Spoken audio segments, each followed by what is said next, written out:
수도권과 관련된 소식은 모두 여기. YTN 라디오 수도권 투데이.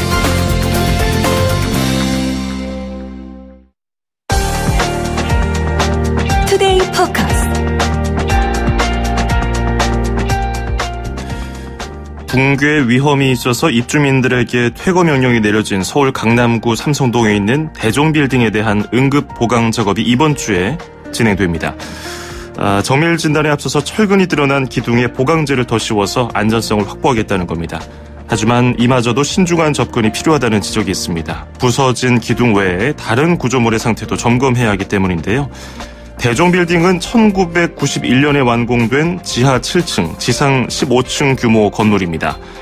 이번에 더 큰 문제가 발생하기 전에 다행히 사고로 이어지진 않았지만은 완공된 지 30년도 안 된 빌딩이 이처럼 심각한 문제가 발생한 것에 의문이 제기되고 있습니다. 게다가 지난해 3월 그리고 10월 안전점검에서 모두 B등급, 올해 3월에는 최고 등급인 A등급을 받았는데 불과 9개월 만에 C도 D도 아닌 당장 철거가 시급한 최하 등급 2등급을 받았습니다. 이해하기 어려운 부분이 많은데요. 앞으로 어떤 대처가 필요한 것인지 안영준 전 건국대 건축대학장 연결해서 이야기 나눠보겠습니다. 교수님 안녕하세요. 네, 안녕하세요. 예. 이 대종빌딩 현장에도 다녀오셨잖아요. 네네. 예. 전문가께서 보시기에 어땠습니까? 네, 제가 2층 처음 문제가 됐던 그걸 가보니까. 예. 원래 90cm의 직사각형 기둥이 90cm의 지름을 갖는 원형 기둥으로 바뀌어져 있어요. 예. 그러면 이것은 콘크리트 양이 15%가 부족하게 된 거고요. 예. 그 다음에 이제 다각형의 피복 두께를 제외하고 이제 철근을 끝으로 넣어야 되는데, 원형 철근 같은 경우는 최대 90cm 이내에서만 배근이 되기 때문에, 다각형 기둥은 90cm의 1.41배, 루트 2. 그래서 이제 철근의 역할도 같은 철근을 넣었을 때도 41%의 내력이 떨어지는 것으로 확인했습니다. 예. 그러니까 쉽게 설명하면은 기존의 애초에 설계대로라면은 하중을 버티는데 문제가 없는데 지금 그만큼 양이 적게 들어갔기 때문에 무게를 버티지 못하고 있다 이런 문제인가요? 그러니까 원래 당초 설계보다는 예. 내하 능력이 떨어지는 것으로 이제 시공이 된 거죠. 그렇군요. 2층에서 문제가 지금 발생하고 있다는 것이군요. 네네. 그렇기 때문에 예. 애초에 설계하고 준공할 때 이것을 검토하고 준공 검사를 내줘야 되는데 예. 이미 그 당시에 그것을 확인하지 않고 준공을 내준 것이 상당히 문제가 된 겁니다. 그렇군요. 진작에 30년 전에 이 부분을 확인했으면 지금의 이렇게 좀 위험한 사태까지 오지 않았을 텐데요. 맞습니다. 예. 15층짜리 건물이기 때문에 2층 굉장히 하부에서 문제가 발생하면은 위에까지도 영향이 있으니까 좀 걱정입니다. 그렇습니다. 어쨌든 예. 지금이라도 발견된 게 다행이라고 얘기를 해야 될지 모르겠는데요. 네네. 최근에 발생한 화재 사고나 붕괴 사고를 보면은 네네. 얼마 전에 있었던 안전점검에서 문제가 드러나지 않았던 경우가 많았어요. 이번에도 역시 지난해 상반기에 B, 하반기에 B, 올해 3월에 A등급을 받았던 건물인데 9개월 만에 갑자기 노후화돼서 A등급에서 4단계 내려간 2등급이 될 리는 없고요. 점검 체계에 문제점이 있지 않았을까요? 네, 하루 만에 A에서 2등급으로 바뀌었다는 거예요. 하루 만에. 예, 왜냐하면 그 이전에 안전점검 보고서는 A를 줬거든요. 예. 예, 그런데 요번에 문제가 되고 나서 긴급 결론을 내는 게 2등급을 내서 거기 사용자들 다 철수시켰던 거거든요. 예. 그러니까 저는 갑자기 A등급에서 2등급으로 갔던 것이 부실 안전진단, 안전점검이 아니었나 이렇게 판단합니다. 예. 지금 알려진 바에 따르면은 서울시 건축사회가 밝힌 바에 따르면 당시 강남구청 안전점검이 9명 건축사들을 가지고 9일 동안 700개 건물을 도는 방식이었다고 해요. 이게 이해가 안 가거든요. 저는 이게 안전점검이 아니라 예. 그냥 건물 탐방이라고 보고요. 예. 안전점검이라고 볼 수 없고 부실 안전점검은 차라리 안 하는 게 낫습니다. 왜냐하면 안전한지 알고 사용자들이 사용하다가 문제 생기면 더 큰 문제거든요. 그렇군요. 차라리 어떤 문제가 있다는 것을 항상 조심해야 되는데 예. 부실 안전점검하고 나면 안심하고 있다가 사고 당하면 더 큰 문제가 생기는 거거든요. 예. 지금 인력만 늘리면 문제가 해결될까요? 아니면 다른 체계 문제가 있을까요? 인력은 그걸 아무나 늘리는 게 아니라 예. 그 분야에 대한 전문 분야 사람들을 적절히 투입해서 건물에 도움을 주는 그런 안전 진단 점검이 필요하거든요. 만약에 내과 의사가 외과 수술을 시키면 할 수가 없잖아요. 예. 예. 그러면 지금 대종빌딩 같은 경우는 몇 명이서 한 며칠 정도 점검을 해야 제대로 점검을 했다고 볼 수 있을까요? 저는 형태가 다르지만 예. 그 건물을 점검하고 진단하는 데 필요한 기술 인력으로 사람만 중요한 게 아니라 예. 충분한 안전 항목이 있습니다. 조사 항목이. 예. 조사 항목을 다 검사를 하고 나면은 이제 종료해야 되는데 이 9명이 하루에 여러 군데를 봤다는 것은 예. 이것은 할 수 없는 상황이죠. 그렇죠. 그냥 비전문가인 제가 느끼기에도 그렇습니다. 도대체 이게 가능할 것인가. 자동차를 보더라도 이렇게 빠른 시간에 이런 적은 인원 가지고서 보기 힘들 텐데 건물을 이렇게 봤다고 하니까 좀 놀랍습니다. 맞습니다. 예. 그 지난해 B등급 받았을 때는 특정 관리시설 대상을 지정하는 안전점검에서 B등급이었고요.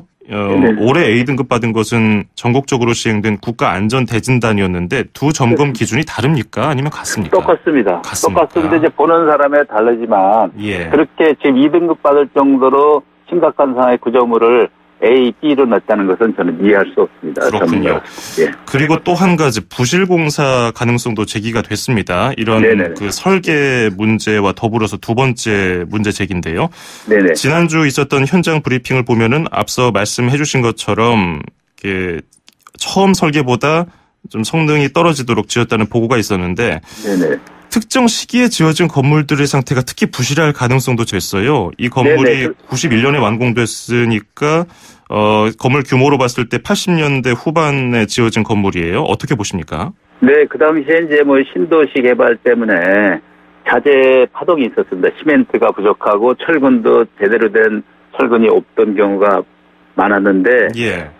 반드시 준공을 내줄 때는 아까도 말씀드렸지만 확인을 해야 됩니다. 예를 들면 신반도 무제, 기둥이라든지 벽이라든지 슬라브의 두께 이런 것들은 정말 설계대로 해줘야 되는데 이번에 확인된 게 설계대로 시공이 안 됐다는 건데 어떻게 예. 준공을 낸다든지 27년 전에 그게 문제점을 지적하고 또 당시에 자재 파동이 있던 데이기 때문에 이번에 정밀 안전진단을 통해서 제대로 된 시멘트와 콘크리트와 철근을 썼는지 이번에 꼼꼼히 조사해야 된다고 생각합니다. 예. 당시에는 아무래도 우리나라 경제가 급속도로 성장하고 있었던 때고 정부에서도 주택 건립을 좀 증가시키면서 건축물이 많이 늘어났는데 당시에 지어진 건물들이 지금 굉장히 많지 않나요? 네, 그렇습니다. 그래서 그 당시에 지어졌던 구조물들이 저 안전점검 할 때 꼼꼼히 좀 살펴봐야 된다고 생각합니다. 그 당시에 감리 제도가 제대로 이루어지고 있었습니까? 그 당시에 이제 감리 제도는 이제 1990년도에 시공 감리 제도를 도입하고 94년도에는 책임 감리제가 들었는데 어쨌든 그 감리 제도가 그때는 이제 활성화되지 않았다 할지라도 그때는 이제 공무원들이 철저히 검사를 하게 돼 있었어요. 예. 근데 이제 그것을 이제 돕기 위해서 감리제도를 도입했는데, 요즘 감리제도도 상당히 문제가 있는 걸로 저는 알고 있습니다. 그렇군요. 지금도 개선이 되지 않았다는 지적해 주셨는데, 이번에 대종빌딩 사태가 세상에 알려진 거는 안전점검을 통한 게 아니라 인테리어 업자가 시공하다가 신고를 하면서 발생했어요. 만약에 그러니까요. 이때라도 발견이 되지 않았다면 정말 심각한 상황까지 갔으리라고 보시는지요?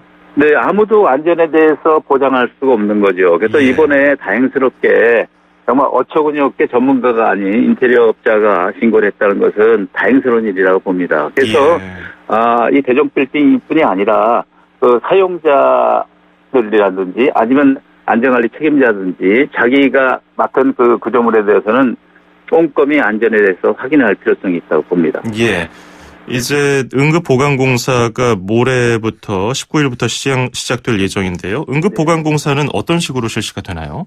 저는 얼마 전에 얘기를 듣고 정말 전문가의 한 사람으로서 황당했습니다. 왜냐하면 정밀 안전 진단이 끝나기도 전에 안전을 빌미로 응급보강공사를 한다는 것을 전 이해하지 못하고요. 왜냐하면 병원에서 환자에 대한 확실한 안전 진단이 끝나기 전에 수술 먼저 하는 경우는 없지 않습니까? 예. 그래서 안전 진단이 충분히 끝난 후에 정말 대책을 마련해서 모두가 납득할 만한 보강공사를 해야지. 예. 아직 안전진단을 실시하고 있는데 응급보강공사를 빌미로 이렇게 한다는 것은 저는 구조물에 대한 정확한 진단을 할 수 없는 상황이라고 봅니다. 그러면 지금 그 당국의 발표에 따르면 보강공사를 한 달 정도 한 뒤에 정밀전 진단을 한 2개월 정도 진행해서 총 3개월 뒤쯤이면은 뭐 보강을 할 거냐 아니면 철거할 거냐 결정을 내린다는 거 아닙니까? 근데 이 순서가 잘못됐다는 거군요. 발수 그겁니다. 보강공사를 해놓고 철거할 거를 판단한다? 이게 말이 안 되지 않습니까? 예. 그래서 충분히 정밀안전진단을 해가지고 철거를 해야 되는지 아니면 보강공사로 되는지를 확인해야지 그 중간에 미리 보강공사를 한다는 것은 전문가의 한 사람으로서 납득이 가지 않습니다. 그러면 정밀 진단을 하는데도 원인 파악하는데 좀 장애가 될 수도 있겠군요. 아니 수술을 먼저 해놓고 진단하는 의사도 없지 않습니까? 예, 알겠습니다. 적절한 또 비유를 들어주셨어요.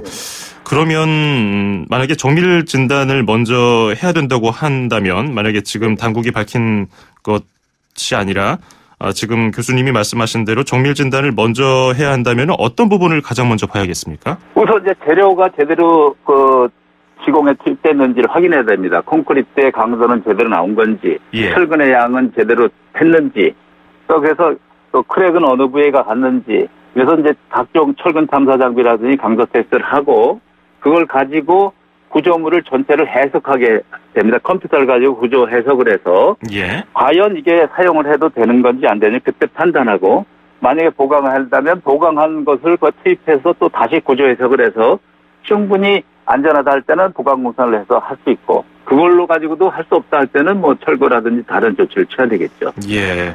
아예 지금 이 대종빌딩을 바라보는 시각 자체에 대해서 문제점을 지적해 주셨는데요. 네네. 지금 현장에 가서 직접 보셨지만은 물론 정밀 검사를 해봐야 정확한 진단이 나오겠지만 좀 이른 질문을 드리면요. 3개월 뒤쯤에 이대로 흘러간 다음에 철거냐 보강이냐 결정될 텐데 어떻게 전망하세요? 제가 보기에는 섣부른 판단인지 모르겠지만 충분한 보강 방법이 있다고 보고요. 예. 그래서 확실한 보강 방법을 채택해서 보강을 한다면 입주에는 가능하지 않다 이렇게 개인적으로 판단해 봅니다. 그렇군요. 네네. 자, 건물 안전 점검에서 또 궁금한 점이요. 점검구라는 게 필요하다고 하던데 이건 어떤 겁니까?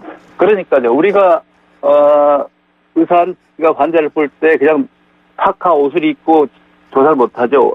배를 올려보라 이거 청진기를 대고 투자하잖아요. 예예. 우리 심장을 놓으면 심장을 이렇게 보여줘야 되잖아요. 예.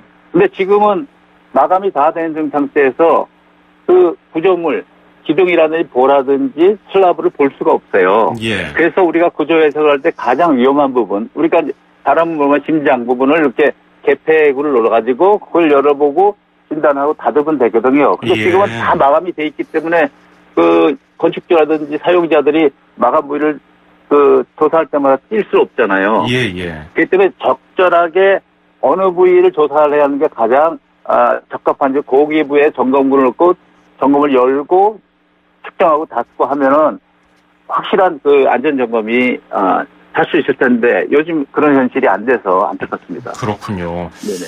그러면 그 점검구라는 것을 통해서 제대로 점검이 되지 않는다면은 최초의 준공 도면이라든지 허가 도면을 보면 그래도 원인을 찾는 데 도움이 되지 않을까 생각이 드는데 얼마 전에 오늘 나온 언론 보도에 따르면은 이 준공 도면이 모두 폐기됐다고 해요. 그래서 준공 도면은 이제 요새는 보관하게 돼 있고요. 예. 도면만 있다고 되는 게 아니라 도면을 다 마감을 시켰기 때문에 마감이 돼 있거든요. 그렇기 때문에 그것을 개폐할 수 있는 점검구가 필요한데 요즘 안전점검 안전진단할 때 점검구가 없어서 대충 부실 안전점검 부실 안전진단의 원인이 되고 있습니다. 그렇군요. 네. 자, 그리고 또 점검 시스템에 대한 얘기를 또 해보겠습니다. 대종빌딩은 규모가 기준에 못 미쳐서 법적 안전관리 대상에 포함되지 않았어요. 법을 보면 16층 이상이기 때문에 지금 15층짜리 빌딩인 대종빌딩은 거기에 해당이 안 된다는 거잖아요. 우리가 바로 그게 큰 문제입니다. 예. 우리가 초고층이라 하면은 50층 이상을 초고층이거든요. 예. 그럼 거기에 대한 피난시설에도 피난층을 넣어야 되는데 요즘 오피스텔 아파트를 보면 49층, 48층 아파트 업체들이 많아요. 예. 이것은 법을 아주 악용하는 법이거든요.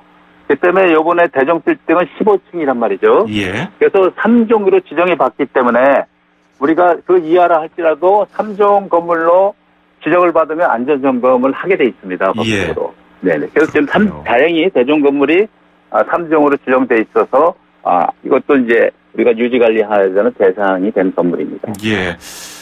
지금 이렇게 기준에 못 미쳐서 아슬아슬하게 미치지 못하는 그런 건물들에 대한 전수조사가 필요하다는 얘기도 있던데 이 부분에 대해서는 어떻게 보시는지요? 글쎄요. 그 어떤 구조물들의 안전관리 책임자가 있거든요. 예. 그 안전관리 책임자가 그 안전에 대해서 문제가 있을 때는 우선 먼저 자발적으로 안전점검, 안전진단하는 자세가 필요하고요.